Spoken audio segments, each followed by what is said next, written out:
What's going on, everyone? Welcome back to Real Reds Talk, an authentic football fan channel made in Manchester. This is your late night live, and it certainly is very late. I think this is probably the latest we've done a show, Sam, would you say? Uh, Apart from a I'm sure we've done a breaking news show on something Do you later than reckon? this, possibly. Well, the Ten Hag news was what, 10:30? Was that when that broke? Yeah, That's the Ronaldo, latest I can the think of. Ronaldo one. Didn't we do that late? What, him coming back or him No, leaving? the interview and stuff, because that interview went on for a while, didn't it? It went on to like 10, 11. Maybe that was, yeah, maybe that's one of them. I'm not And sure, but then it's certainly one of them, isn't it? Christmas Eve, the takeover was that late? Maybe. Yeah. Maybe. Yeah. I mean, there's a handful in it at most, Yeah, I'd yeah, yeah. probably say. Not I'd many. obviously appreciate this is live for a lot of other people as well. So, of course, if you're not watching live right now and you are watching later, whether that's Saturday or Sunday, make sure you do smash a like on the video and hit that subscribe button. Me and Sam are going to dive into the latest topical news around Man United, which includes UEFA breaking the silence on multi-club ownership and certain regulations and stuff. We're going to talk about Marcus Rashford's future because there's been a huge update on that. There's little bits around Xerxes. We won't dive into that too much because we've covered it quite a lot. And then we want to discuss pre-season as well because that is returns on Monday. So yeah, just a couple of kind of topics we want to go into there. So we'll kick it off, Sam, with obviously the UEFA one because that was a lot of people waiting to hear about this. So the initial announcement basically was United and Nice can play in the same competition because they've been back and forth. There've been conversations about it, debate saying whether they should, and you're saying, oh well, Salzburg and Leipzig do it, and City and Girona, etc., etc., etc. So it was like, right, that's fine, they can play together. Then the first question on everyone's mind, on your mind and mine, because we Mhm. both said it at the same time in the chat, was the fact that whether they're allowed to transfer players to each other, whether it's on loan or whatever it is, and they're still not allowed to do that. So can you see the um, either A, the consistency with that because of what other situations in Europe, and two, why allow them to play in the same competition but not allow the transfers? Is that not a little bit weird to you? Yeah, it must be to do with some sort of what is the word? Sort of stature of the game and credibility in the game. Like I think obviously we've seen in the Premier League recently with the PSR rules, teams like Everton, Villa, Newcastle, and Chelsea doing basically player swaps, but paying for each player to get around the sort of rules. Because if you sell a player, it counts all of it immediately. If you buy a player, you can amortize it over the length of the contract. So then your money coming in is a lot bigger than the money you're putting out, which is essentially what you want in terms of PSR rules. I think they seem to want to keep the credibility of the game, even though I think the credibility of the game is long gone. I think Yeah. that horse has bolted a long time ago. But Yeah. it does seem a bit weird how they've all of a sudden had to come up with this rule now that United are involved, when it's clearly been going on for a while, like you said, with the Red Bull group and City and what have you. And now United are coming along, and they've gone, oh yeah, maybe we should make a rule out of this. Mm. And now they've put it down on paper because there wasn't really one at the minute, and now it seems to be rearing its ugly head. But it is what it is. Like the rules are the rules. I'm sure we could find a way around it, but do we want to spend all our time trying to find things around it when we just move on and get another target? Like I think it runs till the September 25. I think that's after that. So January 2026 is probably when we can buy him. That's the Mm. earliest. And it's like, do you want to go through the court system? Do you want to try and sue UEFA? Do you want to do that? Just seems like a bit of a waste of time to me, to be honest with you. But do you think UEFA's angle on this is basically to say the bigger clubs who have multi-club ownership, so your Cities, PSGs, etc., can't just put these transfers through because they own them clubs? Yeah. Is it a sense of sensibility about that at least? Plus, it's also like money as well. Like, so say City didn't own Girona and they had a fantastic player, technically City could just go, well, we'll just buy him from you for a very low fee. And then that just sort of makes a mockery of the game because if that was any other club, they'd be Yeah. charging a lot of money out of City to get, because that's how it should work. Like a smaller club develops a gem, ridiculous talent, and a big club comes sniffing. Normally they have to pay up to get it, and that keeps the smaller club running for years and years and years. The big club gets the player that they want. That's how it should traditionally work. But if you can just sort of go, well, we own that club, so let's just do a little deal. And then how many clubs are you allowed to own? And then you can just start doing it all over the place. You know what I mean? Like you can have multiple clubs in multiple different leagues and just start swapping players around. Just Mm. kind of becomes a monopolization, and it happens in business as well. You see like multi-conglomerate companies just buying up loads of smaller companies and basically controlling the entire market. And I think that's what UEFA, in their heads, that's what they're trying to avoid. But I think in reality, it's just a case of, oh, we need to look like we have some sort of authority. So let's put a ruling down and let's make it look like there's actual rules when we clearly isn't. We know all the clubs are trying to skirt their way around it, and we know they'll find the ways around it because City are doing it, Chelsea are doing it, everybody's doing it, except United, apparently. I mean, Ratcliffe's been pretty transparent on it. When he got asked about it in the interview, he was saying, there's a player in Nice, as if we wouldn't guess Yeah. who, like a game of Guess Who. Like, Yeah. it's obvious fucking Todibo. There's a player in Nice who's, really looking forward to the Premier League. It kind of felt like it was banking on that a little bit. Yeah. As they're, right, we'll go get, Branthwaite as the main target if we spend, 50 to 60 million. And then we go get Todibo, we probably know 30 to 40, and you spend it under 100 million. Two European centre backs there. He did have that feel to it, didn't it? Where it's just like he was banking on bringing him in, and now it's like you've got to pivot a little bit, and maybe that pivot's delit, so it might not work out, in the worst way in that sense. Maybe that they got the feeling that this might be the case, and that's why they've gone after Delict, because they were like, well, if this ruling, which we think may not go in our favour, we've got somebody else in mind and that we're going to target. So I think maybe that's what's happened there. Yeah, and I think that Delict deal, along with another, a couple of others that we'll discuss, is getting closer and closer. So I don't know. I'd go as far to say within the next week you would expect to at least hear something on that on the centre back, midfield, and the striker. Seems to be going. The Xerxes and the Delict seem to be ready to go, don't they? Everything seems to be ready to go. The Uarte one, I think, might take a bit of time because it doesn't seem as advanced as all the other ones. But I think those two probably are going to pop off at some point in the next week. Well, we had an update on Xerxes. I mean, me and Sam weren't going to get into it because, as you guys will probably know anyway, we've spoken about it so much. There's just no blades of grass we could possibly cover anymore. But Court of Side put something out about they've reached an agreement on personal terms, basically. But if they've done that, then I don't know what else needs to be done. Because if you've reached personal terms with the thing, the agent's happy, and the club, it's a release clause with the club. What more? That's the signing done, is it not?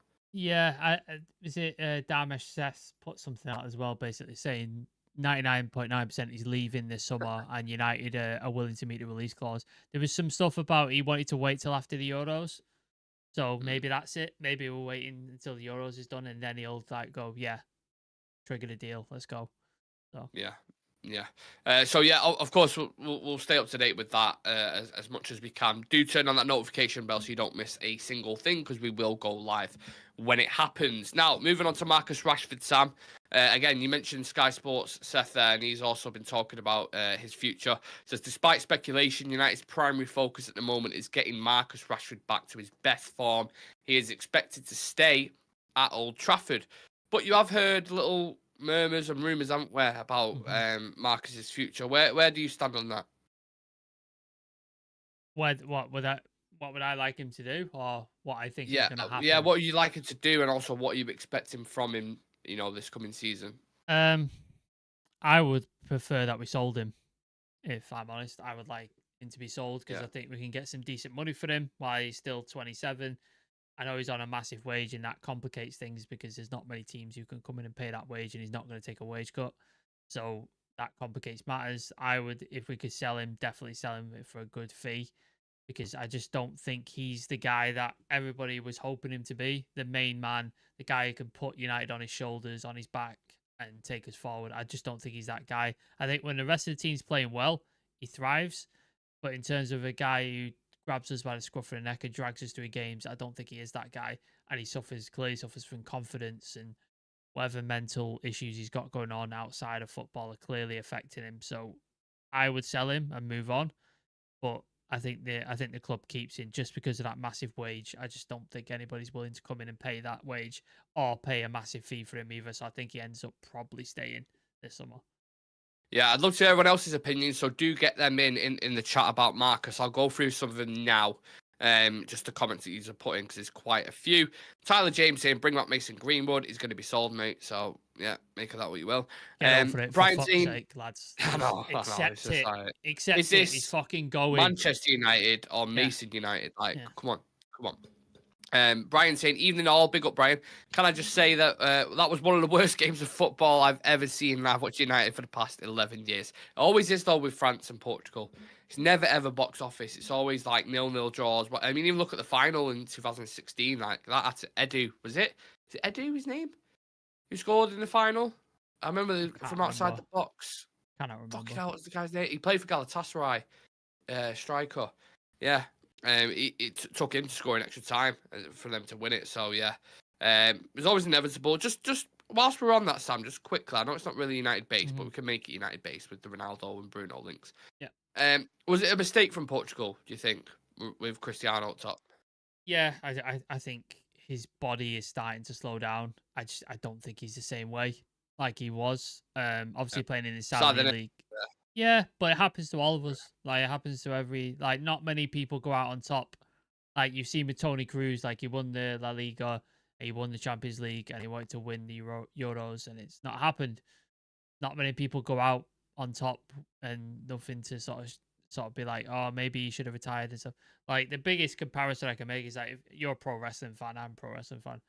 You remember when The Undertaker and that had that fight in Saudi Arabia, and you're just like, this is sad, man. A bunch of old guys who can't do it anymore, working for a paycheck. Like, this is just sad. So MMA fighters are the same. You see MMA fighters, once they lose the chin and they're having fights and they get knocked out like that. It's just Tony Ferguson, prime example. It's just sad, man. So I just think, it's probably one step too far. He's playing in Saudi League, which is obviously a lower intensity, a lower sort of ability and stuff like that. I think I can't remember what journalist it was, but I think they said it's like, in terms of European leagues, it'd be 15th, which is below the Cypriot league, because they're in the Europa League. So that just shows you the sort of quality. So I think it's his time, but it won't surprise me because Roberto Martinez hasn't got a set of balls about him to drop him. So I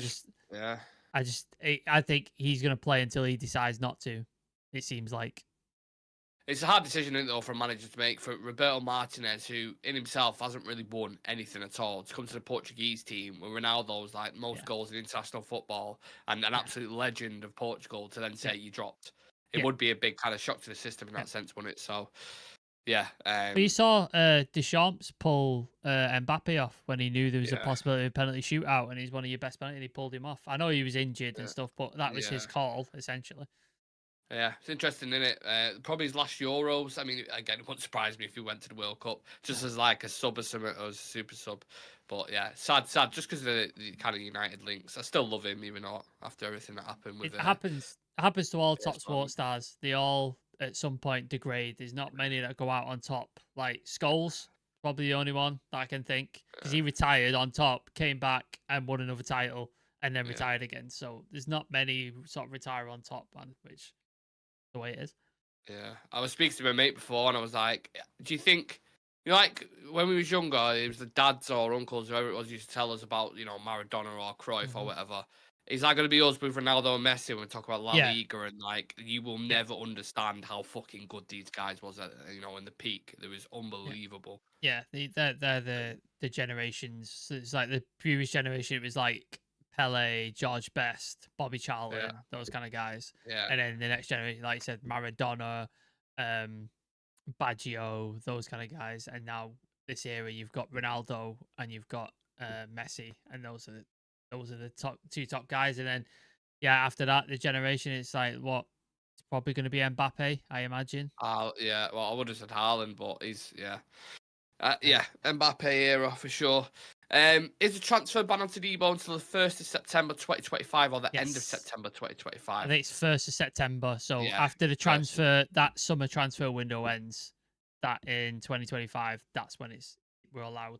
But obviously, we can't buy him in September because there's no transfer window. So it'd be January before we could buy him. My Damn United on the vodka coke tonight. Love to hear that. You can, but not from the same UEFA competition. Sorry, there's loads of comments. I'll try and read out as much as I can. Jay McGuigan, if that was the case, Sam United Glazers, whoever linked United shouldn't have bought Sporting 15 plus years ago. Not sure what that is in relation to. Well, they did. They didn't buy it. They didn't buy us, though, did they? Because they did it on No, debt, so they didn't even spend any yeah, money to get us. So yeah. My damn United saying surely the best way to go is for a parent club to own all the players and just loan them to your feeder clubs, making them grow clubs rather than feeder clubs. what Easier we to used, dodge the rules that way. what United used to do, we used to have Antwerp and who was the other team that we had? Spanish team. I can't remember. We had And two I feed. know it. Yeah, we Yeah, had two feeder clubs, and we used to send players out there to get experience, or if their visa they yeah. didn't have enough thing to get the visa and something like that, we used to send them there. So There's loopholes. There's loads of teams that be working around them at the minute. Like proper, even with the FFP, seeing it, certain yeah, things are doing. They'll find a way. Ratcliffe will probably find a way. It won't surprise me. yeah. My damn United fucked Tony Cruz. He ruined my fantasy football tonight. Took my Pedri out in the 7th minute. The knobhead. God. Abibi Deslilo says United. What about the transfer to Xerxes? I mean, we kind of touched on that. So yeah, I I mean, don't know if you was in the show, but the last question we can ask about Xerxes is: has he tried a Greg's? I mean, that's all yes. I've got left. I haven't got The anything left important on stuff. Xerxes. Yeah, They've got down, they've got the wages down, the demands, play yeah, time, all that kind of stuff. Now yeah, they're getting down to the finer yeah. details where it's like, have you had a sausage roll before? What do you think of the Chaff Centre? These Yeah. kind of things. I think it's going to be included Do in you the know, contract. have you bought your Metrolink pass? Yeah, all that sort of stuff. Yeah, yeah. Can picture Nick doing the old "when I was a lad." Yeah, absolutely. Oh, listen, with Cristiano, when I was a boy, I'm telling you, he was the best. I think when it comes to athletes retiring, Paul Scholes was man enough to swallow his pride where most aren't mentally Yep, prepared to. yep, Realistically, deadline day could be a 2nd of September, depending if it's a Monday or not. that's true. Uh, but then you're leaving your business until the last day. I don't know. I don't see United being that club anymore. Sporting Lisbon, we used. Yes, Yeah, Sporting Lisbon. that was the That one. was the feeder club. Yeah. Right now, pre-season on the horizon, Sam. We were talking about the Euros then. They end very soon. I think it's 14th, isn't it? The last game, the final. Yes. And then pre-season starts, I think, the day after. So Yeah. maybe it is a good thing if Portugal have Training gone out with, Bruno's going to be fit. training on Monday, I believe, this coming Yeah, Monday. yeah. Yeah. Return to pre-season on Monday, and United expect Jane and Sancho to report for pre-season training on Monday. It's unclear if he'll participate in the senior squad session next week. But we're back to United football, which will be nice. We play Rosenborg, Rangers, Arsenal, Real Betis, and Liverpool. I think. How are Hmm. you feeling ahead of the pre-season? Yeah, it's going to be interesting, man. Especially if we get a couple of players in beforehand. That'd be nice because that's the plan, isn't it? To get at least two before the Yeah. preseason. So that'd be interesting. I want to see what youth players he's going to take out there. So I hope people like Harry Amas and Shea Lacey get plenty Yeah. of minutes. That'd be nice. I'd like to see that. Obviously, Rashford's been at home, so be good to see what sort of shape he's in, how he's feeling, and that. So that'd be good to see. Um, Maybe Bayindir will get some actual minutes because I've seen him play once his entire fucking Yeah. career at United, so that'll be interesting. But yeah, it'd be good, man. It'd be good. I always think preseason, although it's not a marker for how you do well in the season, because remember Van we, Gaal. yeah, Van Hal, we looked, oh, we're going to absolutely murder this, and it just didn't Yeah. happen, did It it? can So really go one way or the other. yeah, Like you it's can't just predict it. preseason is about fitness. It's about getting minutes in Yes. your legs, and Yeah. it's about working out. Okay, is this system going to work? Are these players going to work in this? Blah, Yeah. blah, blah. That's all it's about. So I wouldn't put too much stock in if we beat Liverpool or if we lose to Liverpool. Like I wouldn't worry too much about it, to be honest with you. I mean, look at Sancho himself. In the last preseason, he was playing as like a Yep. false nine, wasn't he? And we was like, Yep. oh, this is interesting. Maybe we Hmm. found a role for him. Can't wait to see him to get some minutes. And then, the rest is history with that situation in terms Yeah, of yeah. not being fit enough and blah, blah, all that kind of crap. So, do you think he's going to switch it up the style of play? Or do you think, because surely we can't see more of the same stuff from last season, can we? Surely. I think we all say, weren't we, during the season, it was like let's change something, do something different, and he just refused to. He just kept refusing to change it, and then the last 4 games, he decided, I'm going to change this, and it worked. He did, like, he got some results. Like the Arsenal game, I know we lost, but I think we played decently well. Like I thought Yeah. we stifled them. Newcastle game, and then obviously the final as well. I thought he absolutely tactically outclassed Pep. So he clearly can make changes and adapt thing on a short amount of time. So I think we need to have different plans for different teams and setups and stuff. When something's not working, you can switch it up. So hopefully he does that this summer. And hopefully he works out, oh, I can do this, and I have had success in the past, and he doesn't just go, right, new season, we're going back to the style I was trying to implement the thing, we're going to try it again. And you're just like, oh, this is going to be a long season. So, yeah, I hope to see things are different. I hope to see different plans and different sort of things. Or if he's going to continue with a system, we get the players in that can play the fucking system because Yeah. it didn't work last season. I think important to get players in before the actual preseason starts as well, right? Because notoriously the past 2 years we've had one player through the door, and it's Yeah. like, how do you expect, these kind of players to be integrated into the squad when they've not even had a preseason? I mean, Amrabat didn't have a proper preseason. Hoyland had back injuries issues. Yeah. Sancho, when he first arrived, didn't have a preseason with us. No. You can go through a full fucking list of him, and they haven't had a proper preseason. So it'd be nice to do that because then, that's the only time they say in it, coaches, like the only time we have to really work with the players, tactics wise, is preseason. Because once once the Premier League kicks off and the Champions League and everything else, it's so congested. There's not really time to properly coach the players, is there? No, like if we were out of Europe, which we almost were, then it may have been like you might have had time because Yeah, you just had yeah, one game a yeah. week. But now we're in the Europa League. It's going to be Thursday, Sunday, Thursday, Sunday, Thursday, Sunday for the next however long, and then obviously you'll have like FA Cup games and League Cup games sprinkled in between. So yeah, he's got to get it down this season, this preseason, and get things going and understand what he wants to do. And hopefully, like you said, get players in because we had Mason Mountain. He was the only player who came in last season, and he wasn't available all season, so it was kind of pointless in the end. We didn't have any left backs, which was fun.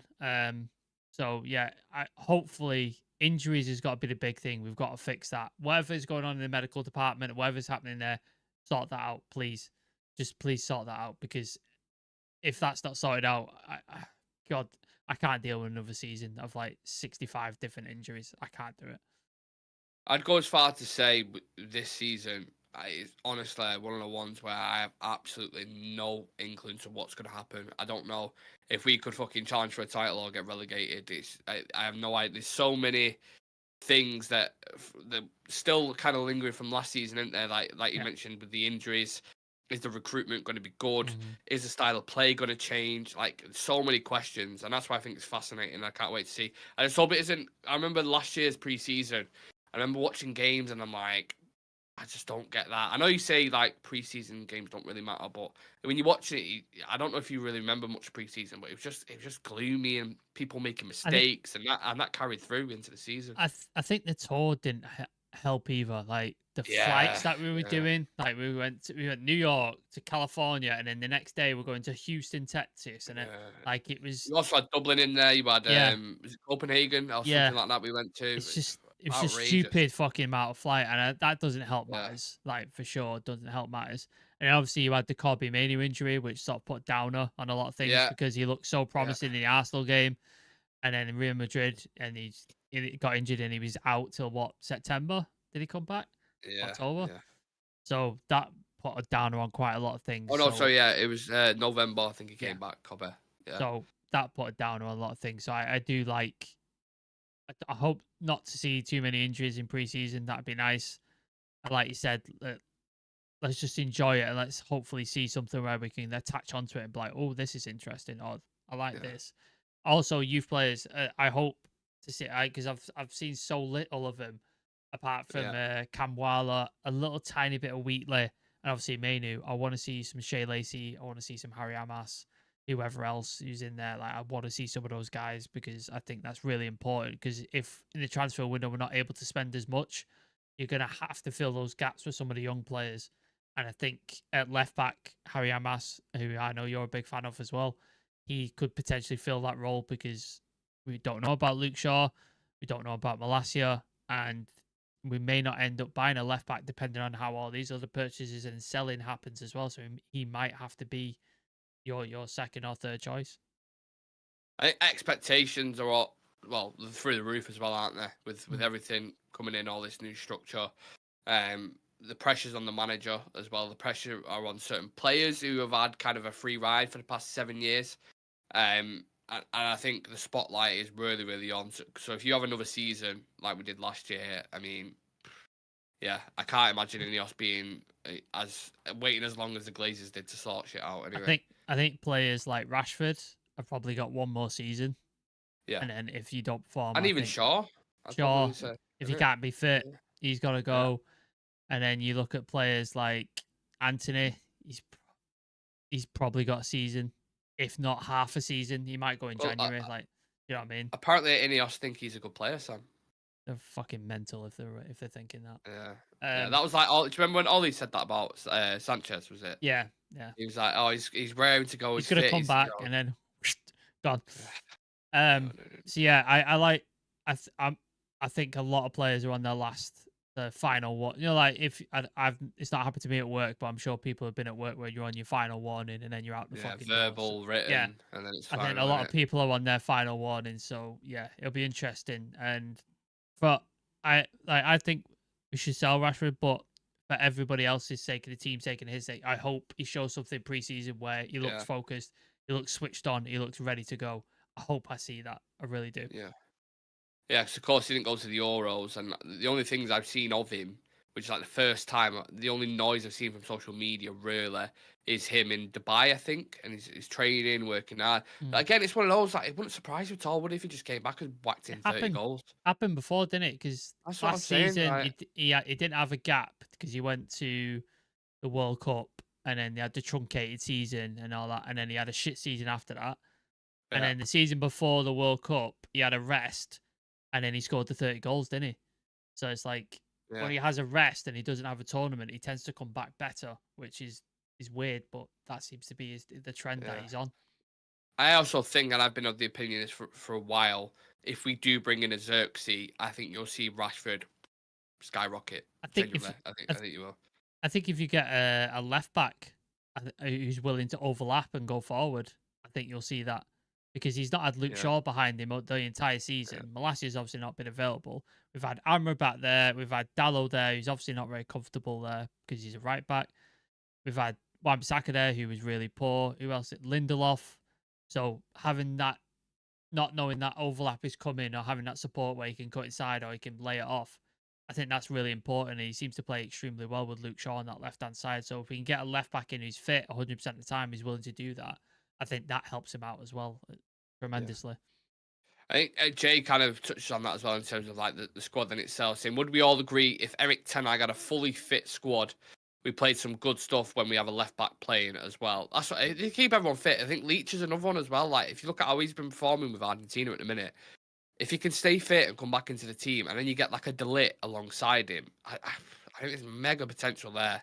Honestly, if they can both stay fit, stay together, and of course, if we actually sign Delit, or even if a Branthwaite comes in, I can see potential there, but they have to stay fit. So whatever is going on with the medical staff, Dan Ashworth is going to be in charge of that, so he's dealing with that situation.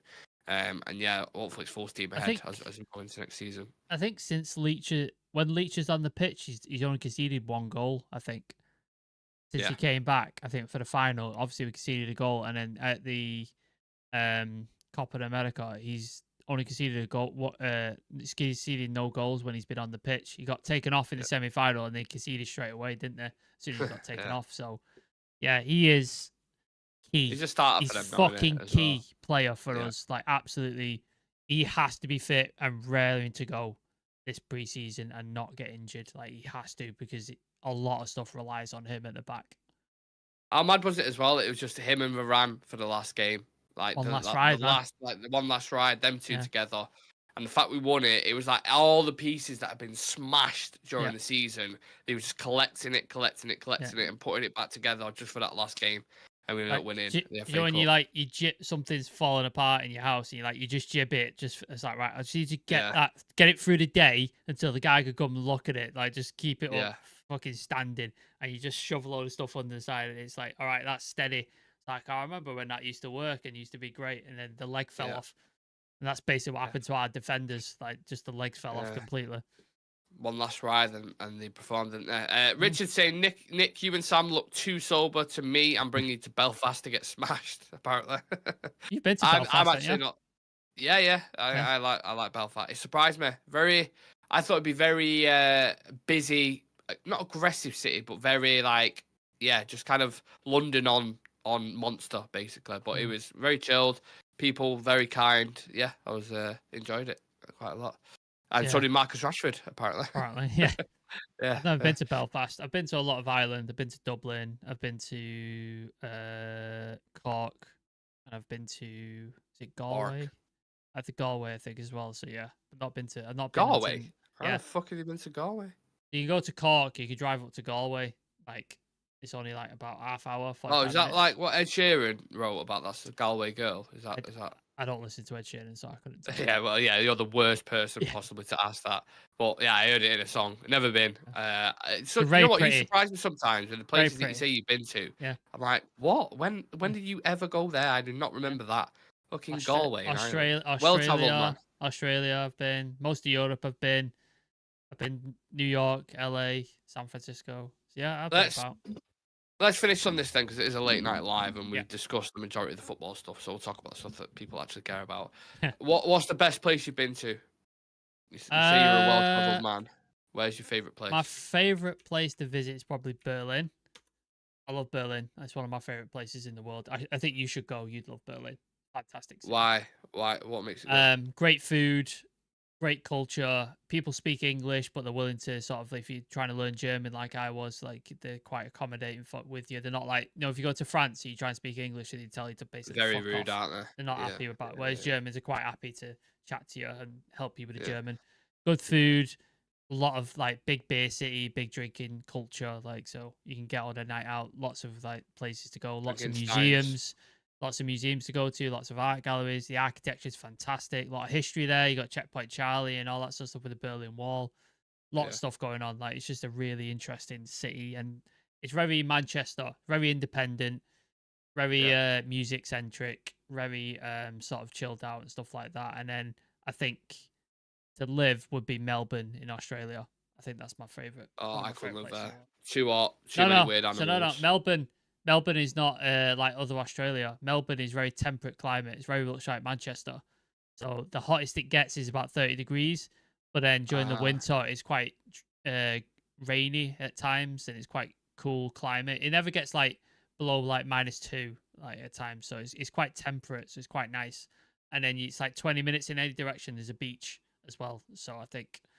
Yeah, really good place to go. It's a long flight though. You wouldn't. That's the flight where you fall apart. Absolutely not. Where would you? How long's the flight? 24 hours, 25 hours. So you fly 25 hours. So you fly from here A to full day. Yeah. Fucking hell. Fuck that. You fly here to. I flew here to Abu Dhabi, which is 8 hours, and then you're in the airport for 2-3 hours, and then you fly from Abu Dhabi to Melbourne, which is 14.5 hours. So. No. No. 25 hours. Oh my god. Where would you want to go? What's your dream place to go visit? Because I know you're starting to travel now. That you went to Amsterdam, you've been to Bali, so you're starting to get out there. Yeah, it's just going with like the half-an-hour flights and then trying to build up from that. So I don't think I'll ever get to a 25 one, but New York's one. I don't know why, I've always wanted to go to New York. Have you been? Short flight. Yeah. Obviously you've been, haven't you? Yeah. Short flight as well. It's only like, I think 6 hours. So it's not too bad of a flight. Yeah, it's all right. Well, really good. And you don't get lost in New York because everything's like First Street, Second Street, that like you don't. Yeah. So if you ever get like, where am I going? I'm on 45th. I need to get to 38th. You just turn around and go that way. Very easy. Yeah. And the underground is nice. Great food. Everybody speaks English, obviously. Some fantastic sort of tourist attractions: Statue of Liberty, The Rock, Empire State, and some really cool like movie if you're into film, loads of cool movie locations as well. You can go visit the Ghostbuster house and what have you. So, yeah. People tuning in live who haven't been on here thinking, "What the fuck is going on here?" Yeah. Do you guys think it would be reasonable to get rid of some of the wood on? Deadwood. Deerwood? Deadwood, I think. Deerwood? I was like, what the fuck is Deerwood? Deadwood. Yeah, so I'll throw that to you, Sam. Yeah, I think we'll probably see that. You'll probably see what? Hannibal, Donny, Palistri. I don't think Donny's going anywhere. I think it's just going to stick around for as long as he can. Yeah, Donny, Palistri, Lindelof looks like he may go. That seems to be Lindelof, I can see. Yeah. Depends on your class is Deadwood, really, innit? Because I think he may sell Wan-Bissaka, but I don't think he's Deadwood. I think he's good to have. Like, I wouldn't sell Wan-Bissaka if you're going for all the Deadwood players. Wan-Bissaka probably won't be on the list for me. But No. Donny, Pellistri, Hannibal, Lindelof, there's probably 4 that you could probably sell for cheap just to get them off the books. I didn't even realise Lindelof was still here, says Henry. I think that is. Yeah, that's what I'm saying. It's the end of the season, with so many players missing. Yeah. You just completely forget, don't you? I think Casemiro's going to be an interesting one to see what happens with him if they do get rid of him, or it's people talking about players are going to come back this season and they're going to prove people wrong. I'm not entirely sure about that, but yeah, we'll see what happens. Right, it is getting late now, people. We're getting close to 12 o'clock at the minute, so we'll leave it at that. Thank you, everyone who's tuned in, whether you're live or watching this later on. If you look at the top right-hand corner of your screen, we're on 5,799 subscribers. So if there's anyone who's new to the channel or who hasn't hit that button yet, please do help us hit 5,800, and we can start the weekend off the way we mean to go forward. Drop us a follow on socials. It's going to be a 12 o'clock show tomorrow. I was going to say 12 o'clock show at 12 tomorrow. Yeah. 12 o'clock tomorrow. Come and join us. And then Sunday as well. 12 o'clock afternoon. Not at night. Yeah. Not at night. Yeah, unless something breaks, which, again, wouldn't surprise me. Me and Sam will see you guys in the next one, I suppose. Take it easy. Yeah, man. Peace out, everybody.